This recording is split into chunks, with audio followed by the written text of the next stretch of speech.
Hey guys, welcome to Tech Team channel. Hope you guys having a very nice day. In this video, I'm gonna show you how can you change home in Google Maps. So just go to your Google Maps app. Now click the bottom, the saved icon.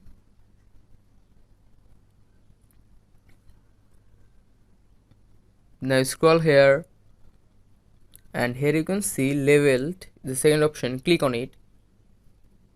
The first option here you can see home. Just click the right side three dot icon of the home and click on the last option, remove home.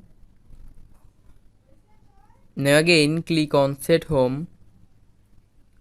Now in the home address you can just choose any address or you can just choose your current location. I'm just choosing my current location, and after that just click on continue and the new home address will be added. So guys, that's how you can change home in Google Maps. Hope you find this video helpful. If you find this video helpful, then give a thumbs up and don't forget to subscribe Tech Team channel. Thank you very much for watching the video.